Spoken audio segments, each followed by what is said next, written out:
저는 1년에 딱 한 번 평소에 입는 목회자 가운이라고 그러죠. 이 집내복을 입지 않고 그 옷 대신에 성경학교, 여름 성경학교 유니폼을 입고 여러분 앞에서 설교를 합니다. 혹시 오늘 처음 보는 분들도 계실 거예요. 저 목사님 오늘 가운을 잘못 입고 왔네. 이게 왜 이상하네. 왜 갑자기 야구복을 입고 나와가지고 왜 저래 이렇게 생각할 수도 있겠죠. 어떤 분은 또 그럴 수도 있을 것 같아요. 목사님이 야구팀을 바꿨나? 저는 안 바꿨습니다. 네.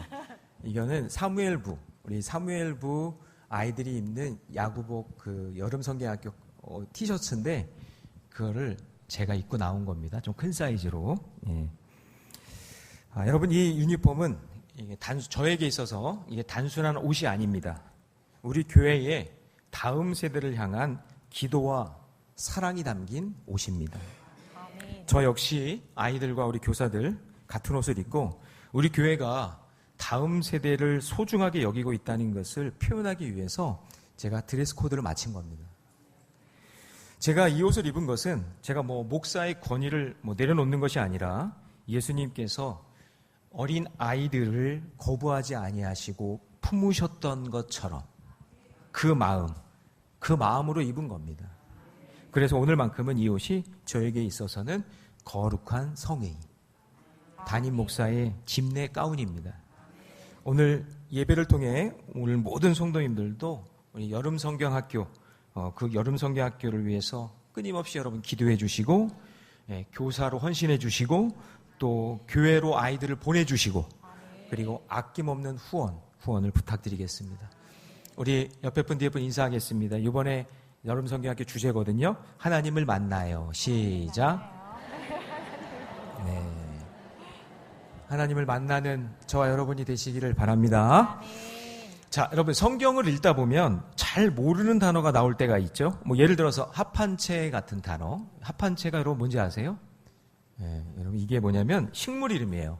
사랑을 돕는 그런 식물의 이름. 창세기에 나오죠. 규빗은 아시죠? 규빗. 길이를 재는 단위. 요 팔꿈치서부터 손끝까지 약 한 50cm.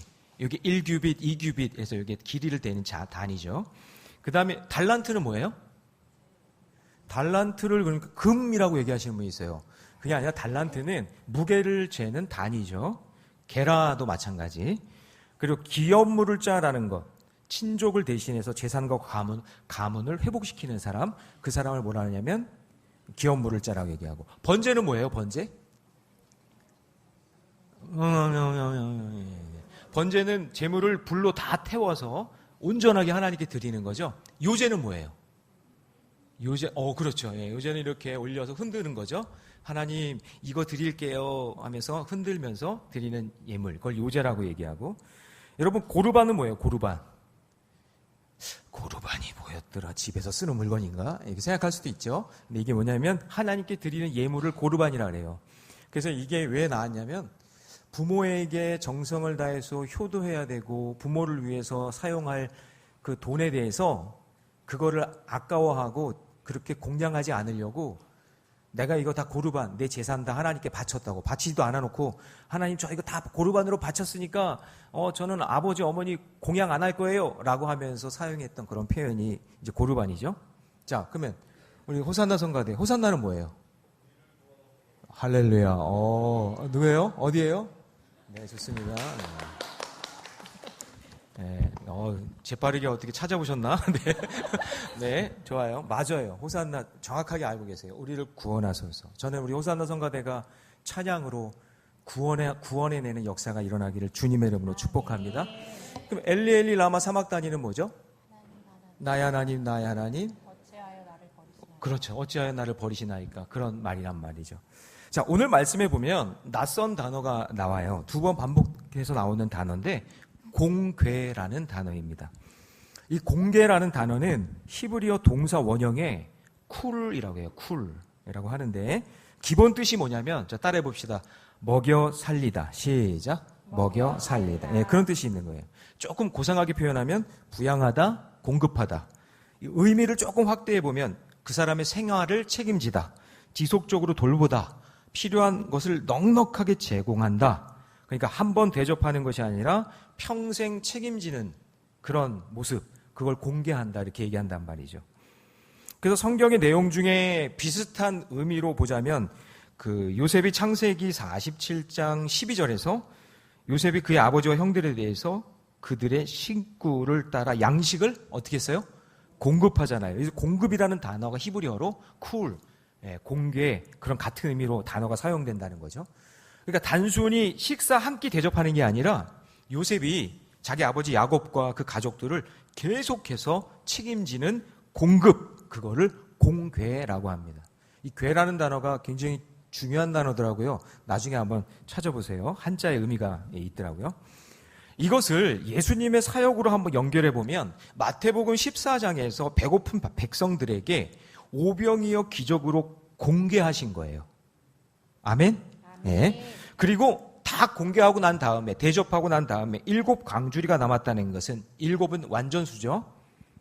단순히 배를 채우는 것이 아니라 목자 되신 주님이 자기 백성을 영원히 공개하신다는 사건으로 보여주신 거죠. 아멘. 그래서 오늘 본문에서 다윗이 바르실레에게 내가 너를 공개하리라 라는 이 말은 바르실레가 환난 중에 베푼 충성과 사랑을 결코 잊지 않겠다라는 왕의 약속이에요. 그래서 이는 받은 은혜를 기억하는 사람의 태도를 보여주는 거죠. 또한 이 장면은 하나님의 성품을 떠올리게 하죠. 하나님은 자신의 백성을 잠깐 돕는 분이 아니라 끝까지 주님 품에 안길 때까지, 하늘나라 갈 때까지, 죽기까지 우리를 책임져 주시는 분임을 믿으시기 바랍니다. 그래서 이처럼 공개는 한 번 친절이 아니라 끝까지 책임지는 사랑이 담겨있는 말이 공개라는 단어예요. 그러므로 하나님께 은혜를 받은 사람은 다른 사람의 삶도 끝까지 돌보는 사람이 되어야겠죠. 그렇다면 오늘 우리도 어떻게 은혜를, 내가 받은 은혜를 공개하는 그런 삶으로 살아갈 수 있을까? 오늘 본문에서 3가지를 한번 찾아보겠습니다. 첫 번째, 은혜로 공개하는 사람은요, 받은 은혜를 뭐 하는 사람일까요? 기억하는 사람. 자, 오늘 기억해야 할 사람이 하나가 있어요. 그 사람의 이름이 바르실레라는 사람이에요. 바르실레라는 이름의 뜻은 철이란 뜻이에요. 철, 강철. 그러니까 그 의미는 철 같은 사람, 강인한 사람, 그런 의미겠죠. 영어로 하면 아이언맨, 그죠? 영화 주인공 토니 스타크 같은 그런 사람이겠죠. 그래서 이 사람이 젊어서 강철처럼 강인하게 살아서 그런지 80세의 큰 부자예요. 나이가 많은데도 부자였대요. 한번 읽어볼까요? 32절 시작. 바르실레는 매우 늙어 나이가 80세라. 그는 큰 부자이므로 왕이 아마나임에 머물렀을 때에 그가 왕을 공개하였더라. 자, 그러면 이 바르실레는 나이가 많은데 부자로 살았대요. 그러니까 여러분, 이 사람의 장점이 장수했다, 돈 많다, 그게 아니라 이 사람은 오래 살면서 하나님의 은혜로 하나님이 주신 그 재물을 어떻게 사용했느냐, 이게 이 사람의 장점이 되겠죠. 자, 압살롬의 반역으로 인해서 다윗이 모든 것을 잃고 광야로 도망갈 때 바르실레와 몇몇 사람들이 침상과 음식과 양식과 필요한 물품들을 아낌없이 공급해 줍니다. 그게 이제 17장 앞부분에서 나오죠. 거기에 보면 29장의 그 뒷부분에 보면 다윗과 그와 함께한 백성에게 먹게 하였으니 이는 그들 생각에 백성이 들에서 시장하고 고나고 목마르겠다 함이라. 그러니까 그들의 배고픔을 채워주고, 그러니까 계속해서 도망자 신세인데 공개해줬다라는 그런 의미겠죠. 근데 사실 여러분, 지금 다윗이 왕의 자리에서 쫓겨나서 언제 죽을지 모르는 상황이잖아요. 압살롬이 추격하니까. 게다가 이 바르실레가 다윗을 도와줬다라는 소문이 압살롬에게 들리면 어떻게 될까요? 바르실레 이런 괘씸한 놈 죽일 수도 있잖아요. 그럼에도 불구하고 이 바르실레는 어떤 계산하거나 보상을 바라지 않고 공개했다. 왕의 자리에 있을 때나 쫓기는 신세일 때나 변함없이, 할렐루야, 아멘. 변함없이 다윗을 섬겼다. 왜일까요? 생각해보면 아마도 자기 인생 80살까지 살면서 여기까지 인도해 주신 하나님의 은혜를 잊지 않았던 거죠. 아멘. 그래서 하나님의 은혜를 깊이 경험한 사람의 특징이 뭐냐? 그거는 자기가 받은 은혜를 또 누군가에게 흘려 보내는 인생인 거예요. 아멘. 여러분, 다윗도 오늘 33절에 보시면 전쟁이 끝난 후에 예루살렘으로 함께 가서 그동안 바르실레에게 받은 그 은혜, 공개함, 그거를 바르실레에게 다시 공개해 주겠다고 얘기한단 말이죠. 자, 33절 같이 읽습니다. 시작. 왕이 바르실레에게 이르되 나는 너와 함께 건너가자. 예루살렘에서 내가 너를 공개하리라. 그러니까 바르실레가 그렇게 다윗을 위해서 공개했으니까 나도 너에게 받은 만큼 이제 평생 내가 너를 책임져 주겠다, 이런 거죠. 여러분, 세상은 은혜를 쉽게 잃어버리잖아요. 때로는 가족도 은혜를 잊어버릴 때가 있어요. 멀리 찾을 것도 없어요. 여러분, 다윗의 아들들 보세요. 1, 2, 3, 4 전부 다 아버지의 그 은혜와 그 사랑을 몰라요. 어떻게 하면 죄 지을까, 이런 것만 생각하다가 망하고 죽고. 그리고 충성을 맹세했던 다윗의 부하들 중에도 보면 다윗을 배신하잖아요. 그러나 이 다윗이 바르실레를 기억한 것처럼 오늘 이 바르실레를 이 본문에 하나님께서 등장하게 하신 것은 하나님은 신실하게 헌신한 자를 결코 잊지 아니하시고 다시 나에게 그 은혜를, 내가 했던 그 공개를 다시 나에게 베풀어 주신다라는 것이죠. 상황이 좋을 때나 어려울 때나 한결같은 생명을 살리기 위한 섬김으로 그 공개가, 내가 이렇게 섬겼던 그 공개가 그것이 거기서 머무는 게 아니라 이 사람에게도 다시 흘러가서 선순환이 되고 있는 모습을 보게 되는 것입니다.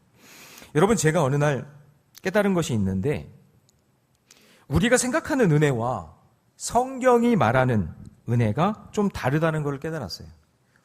예전에 보면, 성도님들도 보면 건강해야 은혜고 상황이 좋아야 은혜고 내가 생각하는 결과와 같아야 은혜라고 생각했는데, 여러분, 성경을 한번 자세히 보면 건강하지 않아도, 상황이 좀 좋지 않아도, 내가 생각하는 결과와 달라도 얼마든지 성경은 뭐라고 얘기하냐면 그것을 은혜라고 이야기하고 있다는 거죠. 예를 들어 사도 바울이, 그가 은혜라는 말을 제일 많이 사용하잖아요. 은혜로다, 은혜로다, 은혜 위에 은혜로다. 계속해서 은혜를 노래했던 그 장소가 어디였냐면 빌립보 감옥이에요. 빌립보 감옥. 우리가 가지고 있는 은혜의 관점으로 보면 바울은 억울한 인생이에요. 감옥에 갇혔으니까 망한 인생이에요. 가시밭길 걷는 인생인데, 그런데 바울을 감옥에서 은혜의 찬양을 부르고 있어요.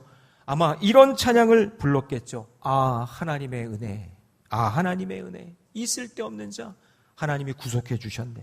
지금까지 지내온 것 주의 크신 은혜라고 아마 그 감옥에서 이 찬양은 아니었겠지만 하여튼 그런 찬양을 불렀겠죠. 근데 바울이 이렇게 하나님의 은혜를 찬양할 수밖에 없었던 이유, 그 빌립보서 1장 29절에 그리스도를 위하여 너희에게 은혜를 주신 것은, 이게 뭐예요?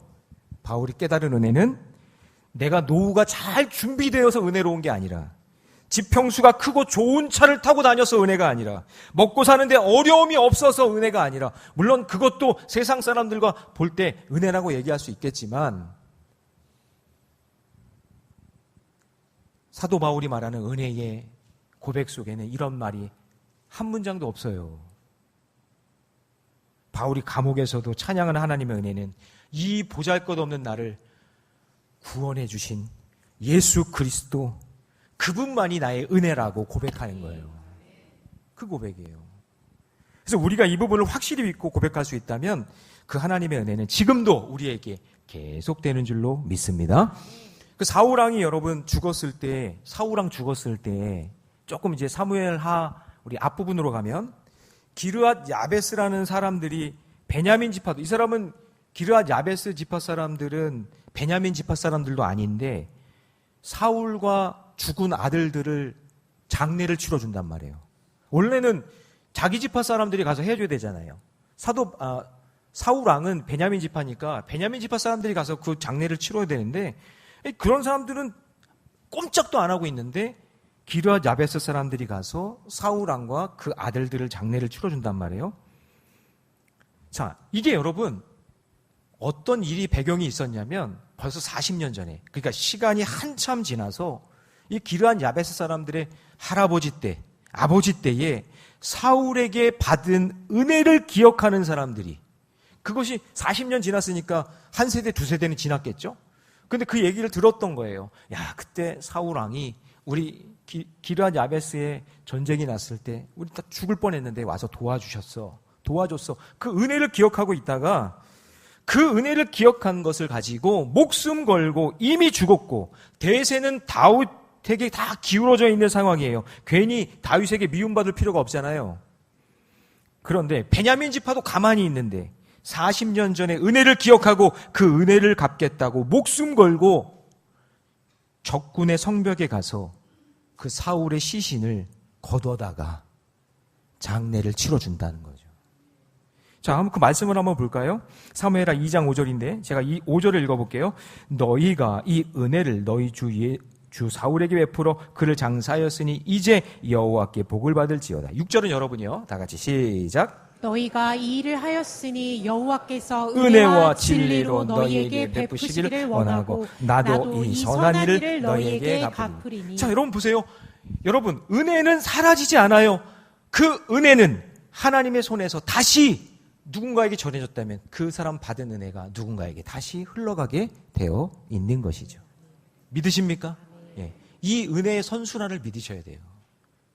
그 순간에는 손해보는 것 같지만 하나님은 다시 반드시 공개하셔서 갚아주시는 줄로 믿습니다.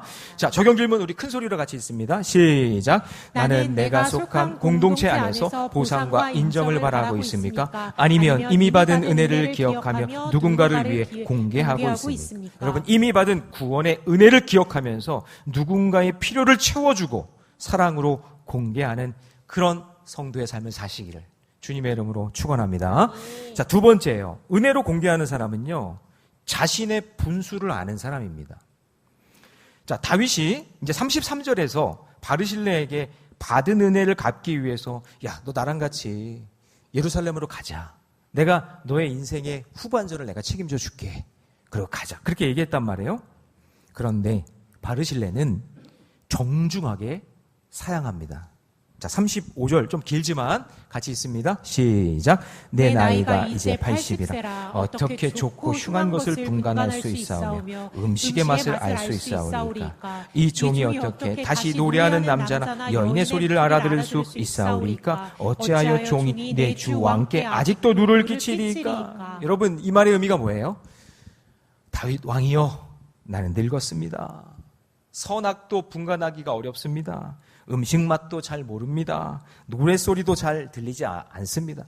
저는 제가 볼 때 바르실레는 아마 80이 되어 있었을 때도 굉장히 총기가 있고 그리고 건강하고 충분히 주의 일을 감당할 수 있는 사람이었을 거예요. 그런데 자기 나이 80에 왕을 졸졸졸 따라 들어가 예루살렘의 성에서 평생 거기서 그냥 왕 눈치만 보면서 살고 싶지 않은 거죠. 거기 들어가면 노년은 행복할 것 같아. 죽을 때까지 먹을 거 풍성하게 먹고 그냥 왕의 그늘 아래서 그렇게 살면 되니까. 근데 이 사람은 이렇게 얘기하는 거예요. 제가 거기 들어가 봤자 왕에게 짐만 됩니다. 그러니까 바르실레는 자기 자신에 대한 분수를 알고 있었던 거예요. 성숙한 사람이에요. 성숙한 사람. 바르실레가 자기 분수도 모르고 욕심만 많은 사람이었다면 어이구 너무 좋습니다. 제 인생의 노년을 이제 왕 밑에서 이제 편안하게 행복하게 잘 먹고 잘 살아보겠습니다. 이런 마음 있을 수 있잖아요. 솔직히. 지금으로 하면 뭐 더 좋은 집이겠죠. 좋은 차도 좋은 음식 좋은 옷 누리면서 호화롭게 살고 싶었을 거예요. 그럴 수도 있고 그런 기회가 온 거예요. 그러나 바르실레는 80살 동안 살면서 다 누려보니 더 욕심 부리는 것보다 자기 분수에 맞는 마음의 평안을 선택하는 거예요. 자, 34절 말씀 같이 있습니다. 시작. 바르실레가 왕께 이르되 내 생명의 날이 얼마나 있사옵기에 어찌 왕과 함께 예루살렘으로 올라가리이까? 여러분, 은혜를 아는 사람은 더 높이 올라가려고 애쓰지 않아요. 더 욕심부리지 않아요. 하나님이 허락하신 그 자리를 잘 지키면서 감사한 마음으로 만족할 줄 알고 자기 분수를 아는 것이 그게 성숙한 모습 아닌가요? 계속 욕심 부리고 이기적으로 그냥 자기만 아는 그런 인생이 아니라, 여러분 우리가 잘 알고 있는 세례 요한이 기다렸던 예수님이 나타났잖아요. 그럴 때 자기 기득권을 주장하거나 자기 공로를 내세울 수 있었어요. 자기가 먼저 왔으니까. 근데 예수님을 향해서 뭐라고 고백해요? 나는 그의 신발끈 풀기도 감당하지 못하겠고 그는 흥해야겠고 나는 쇠해야 된다. 그러니까 여러분 세례 요한이 자신의 위치를 알고 있었던 거죠. 자기의 분수를 알고 있었던 거죠. 그래서 예수님도 이런 세례 요한을 아주 극찬을 합니다. 자, 마태복음 11장 11절 다 같이 시작. 내가 진실로 너희에게 이르노니 여자가 낳은 자 중에 세례 요한보다 큰 이가 일어남이 없도다. 세례 요한을 최고로 쳐준 거예요.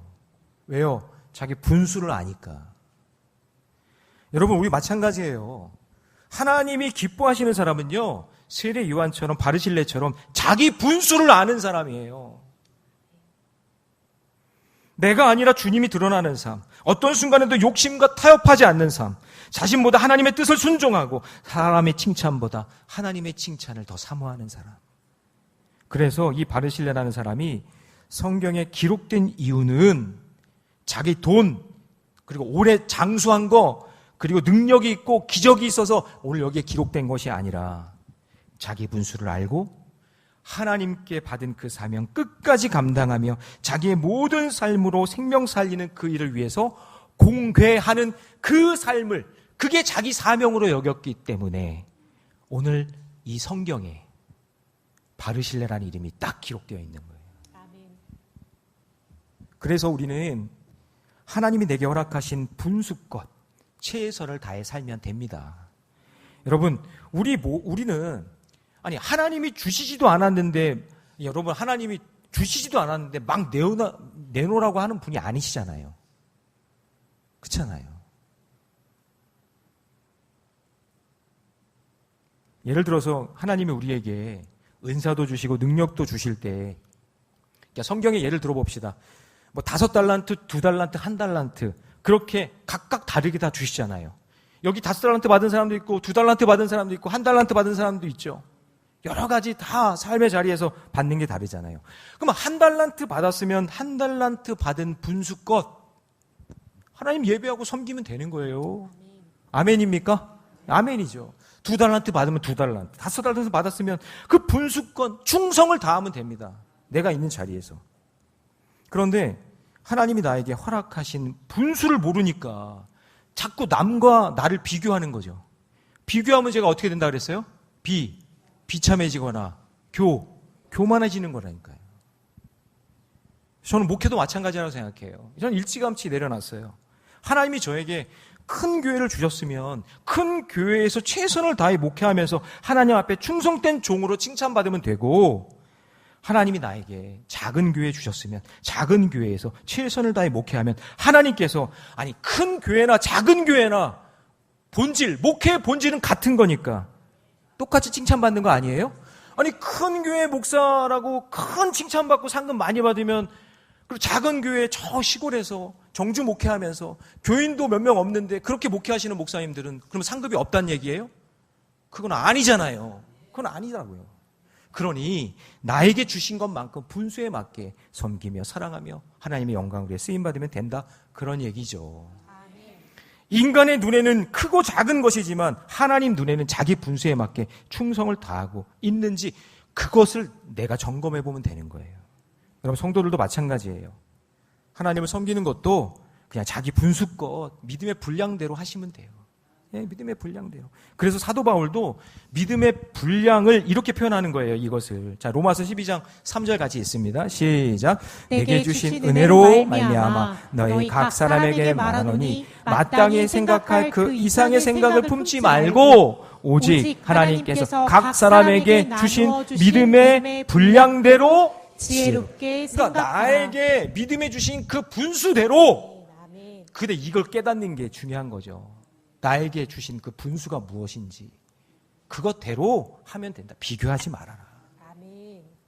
여러분, 솔로몬이 자기 인생 말년에 말씀과 기도가 사라지니까 영성이 희미해지잖아요. 여러분 여기 지금 70세, 80세 되신 분들 자기 영성 관리 잘 하셔야 됩니다. 여러분, 나이가 들었다고 성숙해지는 게 아니에요.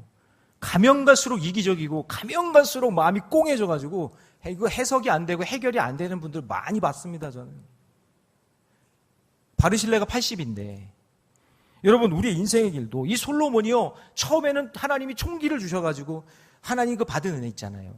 듣는 마음을 주셔가지고 지혜롭게 잘 하다가 갑자기 나이 듣고 영토가 넓어지고 여유가 생기고 왕의 자리에서 막 우쭈쭈 해주고 막 박수 쳐주고 막 그러니까 정략 결혼해서 부인이 1000명이나 되고 성전을 지었는데 백성들에게 막 고역을 시키고 자기 분수도 모르고 지나친 욕심 부리다가 나라가 분열되고 우상숭배가 시작되고 북이스라엘은 아수르에게, 남유다는 바벨론에게 망하게 된 시작이 누구냐?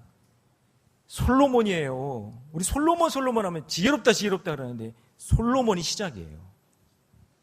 그러므로 여러분, 참된 겸손은 자신을 과소평가하는 것이 아니라 하나님 앞에서 자신의 분수를 아는 겁니다. 예. 분수를 아는 사람은 남과 비교하지 않고 하나님 앞에서 자신의 사명을 발견하게 될 줄 믿습니다. 자, 우리 적용 질문 큰 소리로 읽습니다. 시작. 나는 분수에 따라 살고 있습니까? 욕심을 따라 살고 있습니까? 아니면 하나님이 허락하신 자리에서 감사하며 공개하고 있습니까? 예, 하나님께서 허락하신 자리에서 감사함으로 섬기시고 내가 할 수 있는 내 영역이 있다면, 나에게 주신 그 달란트가 있다면 그것을 가지고 하나님께 영광 돌리며 사시기 바라고, 혹시 나보다 못하거나 나보다 부족한 사람이 자기 자신을 가지고 분수껏 최선을 다하려고 하는데 손가락질하거나 비교하지 마시고, 죄 짓는 겁니다. 하나님께 도리어 그를 위로해주고 함께 할 수 있는 은혜의 공동체가 되시기를 주님의 이름으로 축원합니다. 그리고 여러분, 절대 나이 많다고, 나이 들었다고 교만하지 마십시오. 언제나 겸손한 마음으로 감당할 때 바르실레와 같이 쓰임받게 될 줄로 믿습니다. 자, 마지막 세 번째요. 은혜로 공개하는 사람은요, 다음 세대를 세우는 사람이에요. 자, 바르실레는 자신의 누릴 형통함보다, 자, 여기서 후손이 나와요. 그 후손이 이름이 뭐냐면 김함이에요. 이걸 놓고 우리 가정 묵상하다가 가정 예배 드리는데, 아빠, 성경에도 한국 사람이 나와요? 그렇더라고요. 여기는 어디 김씨예요? 이렇게 물어보는, 예, 우리 아이가 있었어요. 여기 있어요, 여기. 네.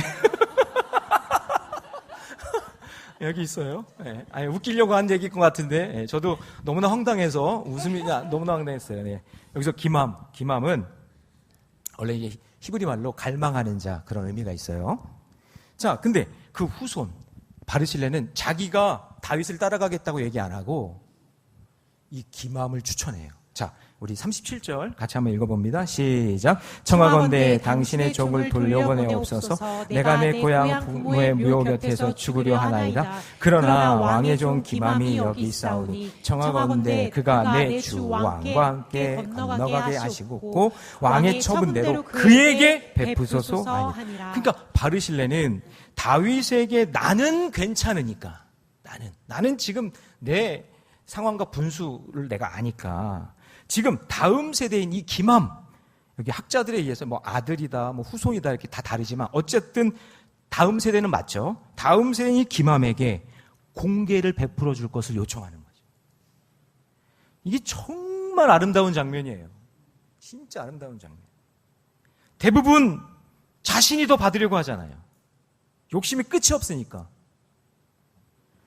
그러나 여러분, 이 바르실레는 하나님의 통치하심과 하나님의 은혜가 자기 후손인 김함, 다음 세대로 흘러가길 원했다는 거죠. 아멘. 자, 그 마음이 다윗이 이제 알은 거죠.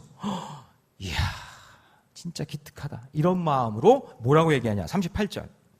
같이 있습니다. 시작. 왕이 대답하되 김함이 나와 함께 건너가리니 나는 내가 좋아하는 대로 그에게 베풀겠고 또 내가 내게 구하는 것은 다 너를 위하여 시행하리라 하니라. 자, 이것이 공동체 안에 거하는 어른의 믿음이에요. 이게 어른의 믿음이에요. 이게 공동체 안에서. 그러니까 여러분, 여기 38절 뒷부분에서 네가 내게 구하는 것은 다 너를 위하여 시행하리라. 이 말이 뭐예요? 다윗 왕이 바르실레를 위해 김함에게 시행하겠다, 그런 얘기죠. 그러니까 누구의 믿음을 본 거예요? 바르실레의 믿음을 본 거예요. 교회에 이런 어른들이 많아졌으면 좋겠어요. 아멘. 우리 교회는 많지만 더 많아졌으면 좋겠어요. 결국 여러분, 다음 세대를 세우면요, 그 복이 바르실레에게 가는 거예요. 그 복이. 그렇다면 우리 교회가 다음 세대를 위해 투자하고 전도하고 헌신하면 그 복이 오늘 여기 있는 기성세대들에게 그 복이 돌아올 줄로 믿습니다. 그러므로 내가 받은 은혜는 내가 붙잡고 있는 것이 아니라 계속해서 흘려보내는 거예요. 우리는 여러분, 사도 바울의 업적을 귀하게 여기죠. 신약 성경에서. 그런데 사도 바울이 있기까지 스데반의 순교가 있었어요. 그렇죠? 공개함이에요. 아나니아의 헌신이 있었어요. 그것도 공개함이에요. 바나바의 동역이 있었어요. 그것도 공개함이에요. 이 모든 이 공개함이 그것을 통해서 누가 세워진 거예요? 사도 바울이 세워지고 그 사도 바울을 통해 다음 세대, 아멘 좀 해보세요. 다음 세대 계속해서 흘러가는 은혜를 경험하게 된 거예요. 믿으십니까? 네. 여러분, 복음서에 보면 제가 느낀 특징 중에 하나가 뭐냐면 중풍병자 그리고 귀신 들린 아이의 공통점이 뭔지 아세요? 자기 스스로 예수님께 나오지 못한다는 거예요. 자기 스스로 예수님께로 나올 수 없는 다음 세대들이 우리 주변에 많다는 거죠. 못 나와요. 중풍병자? 저주받았는데 어떻게 나와요? 못 와요. 어린아이는 인간 취급도 안 했는데 어떻게 나와요? 게다가 귀신 들렸는데 어떻게 와요? 자기 혼자 못 와요. 누가 옆에서 도와줘야 돼요. 데리고 와야 돼요. 중풍병자는 몸을 가눌 수도 없잖아요. 그래서 내 친구가 그 중풍병자를 예수님께로 데리고 온 거죠. 귀신 들린 아이, 그 아버지가 데리고 오는 거예요. 그들의 삶에 말씀이 임하고 그들의 삶에 구원이 임하고 그들의 삶에 회복이 임하고 그들의 삶이 온전케 되기 위해서는 중풍병자와 같은 우리 다음 세대 아이들, 귀신 들린 것 같은 그 다음 세대 아이들, 그 아이들 같은 그들이 주님을 만날 수 있도록 누군가 연결해주는 바르실레가 필요한 거 아니겠어요? 여러분, 교회에서 지금 이제 사무엘부 지난 어제부터 이제 막 사역이 시작됐는데 유명한 강사가 오고 그냥 엄청난 프로그램을 지금 하고 그리고 그냥 여성교회에서 얼마나 돼지고기를 두들겼는지 그냥 돈가스가 그냥 얼마나 세상에서 그렇게 맛있는 돈가스를 먹어본 적이 없어. 그냥 엄청 두들겼나 봐. 그냥 애들이 그냥 먹을 때 소화 잘 되게 하려고 그 엄청 맛있는 돈가스를 다 준비하고 기가 막힌 선물을 다 준비해도 여러분 꼭 기억해야 될 게 중풍병자와 귀신 들린 아이는 스스로 나올 수가 없다고요. 그 많은 걸 준비해놔도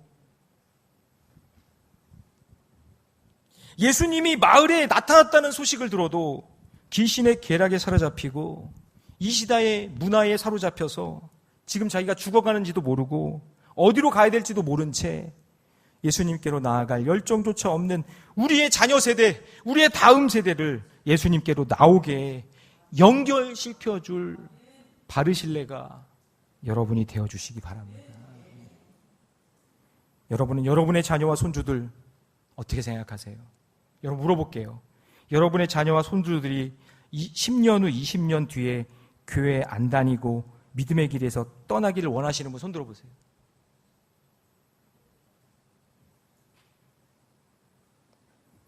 저는 지금까지 목회하면서 그렇게 말하시는 분 한 번도 본 적이 없어요. 여러분의 자녀들과 손주들이 지금보다 더 귀한 믿음으로 살아가기를 모든 부모님들은 지금 간절히 소망할 거예요. 간절히 소망할 거예요. 그렇다면 다음 세대 사역은 나중 일이 아니라 지금 해야 될 일이에요. 남의 일이 아니라 내가 해야 될 일이에요. 지금 내가 할 일이라면 최선을 다해 준비해야 되는 거예요. 최선을 다해. 그럼 무엇부터 해야 될까요? 여러분 자녀 자손들 죽어가고 있다면 그럼 먼저 첫 번째 해야 될 게 기도예요. 기도하세요. 하나님 불쌍히 여겨주세요. 불쌍히 여겨. 제가 여기까지 왔는데, 제가 바르실레인데 저는 괜찮으니 하나님 우리 김함 다음 세대 구원의 손길을 주님께서 베풀어 주세요. 그리고 여러분 주변에 있는 다음 세대들을 바르실레처럼 연결해주는 역할을 여러분이 감당해 주시기 바랍니다. 그 기도와 연결을 결코 사라지지 않고 차곡차곡 쌓여서 그것이 신앙의 유산이 될 줄로 믿습니다. 자, 적용 질문 같이 있습니다. 다 같이 시작. 나는 받는 믿음을 다음 세대에게 흘려보내고 있습니까? 내가 기도하고 연결할 다음 세대는 누구입니까? 내 자녀, 우리 교회 아이들, 그리고 내 주변의 다음 세대들에게 할 수 있는 최고의 공개는 그들의 이름을 불러가며 기도해 주는 것이고, 그들이 하나님, 예수님 만날 수 있도록 은혜의 통로가 되어 주시는 겁니다. 자, 이제 말씀을 정리합니다. 오늘 우리는 바르실레를 통해서 은혜로 공개하는 공동체가 무엇인지 이제 배웠어요. 자, 첫 번째, 받은 은혜를 기억하면서 은혜를 흘려보내세요. 네, 고여있으면 썩게 되어 있어요. 누군가는 이 은혜를 또 깨달아야 되잖아요. 여러분, 나 혼자 천국 가는 게 아니냐. 함께 그들 손을 붙잡고 갈 수 있는 은혜. 그리고 여러분, 자기 분수를 알고 하나님께서 주신 자리에 만족하세요. 불평과 원망하면 마귀가 그 틈을 노리고 더 공격한다 그랬잖아요. 하나님, 지금 나에게 허락해 주신 거 내 분수에 맞게 최선을 다하며 살겠습니다. 그리고 받은 은혜를 다음 세대에게 연결시켜주는 연결고리 역할을 감당하는 저와 여러분이 되시기 바랍니다. 여러분, 하나님께서 먼저 우리에게 큰 은혜로 공개해 주신 거 우리 잘 알고 있잖아요. 예수님 십자가에서 우리를 구원해 주신 그 은혜를 기억하면서 그 한량없는 은혜, 그 공개하심, 공개하심을 기억하면서 믿음의 길 걸어가시고 여러분의 가정에, 우리 교회에, 이웃에게, 다음 세대에게 그 공개하는 그 은혜가 계속해서 흘러갈 수 있기를 주님의 이름으로 축원합니다.